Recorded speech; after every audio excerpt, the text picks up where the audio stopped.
They fined me for parking on my own grass, so I filed a complaint that exposed their money misuse. I'm Jake, 38, a diesel mechanic outside Dayton, Ohio, living in a working-class neighborhood with chain-link fences, cracked driveways, and a front yard covered in patchy grass, dandelions, and oil stains from my truck. 2 blocks over sits the HOA section with manicured lawns and stone fountains where people don't park on grass because they have 3-car garages. But I'm not in their HOA, and my deed confirms it.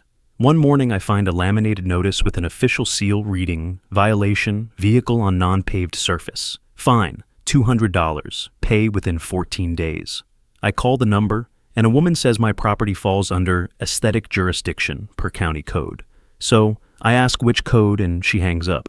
I dig through tax records and zoning maps and discover the HOA president sits on the county parks and recreation board that controls the community center, the one my tax dollars fund and where they hold monthly meetings for free. I own that leverage. I draft a formal complaint citing County Ordinance 12-407, stating all non-HOA residents pay for community center upkeep but receive 0 priority booking, attaching my tax receipts from 5 years of payments. Then I calculate building maintenance, utilities, and insurance divided by annual HOA meetings, which comes to $840 per meeting.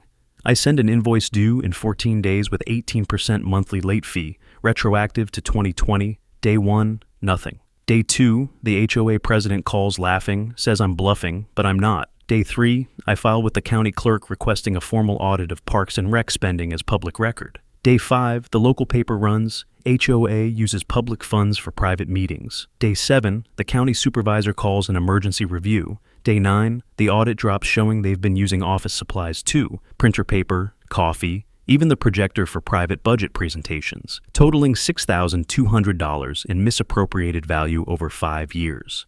The board panics and offers to waive my fine, but I say no because I want full reimbursement, plus a 5-year contract where they pay $840 per meeting due 30 days in advance or lose facility access, and all future bookings require my written approval as a tax-paying non-HOA resident.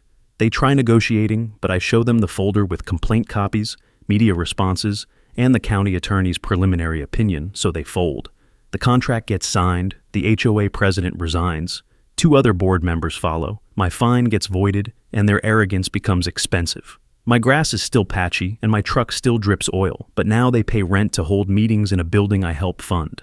Fairness isn't given, it's documented. If they mess with your property rights, check who needs yours, then send the invoice.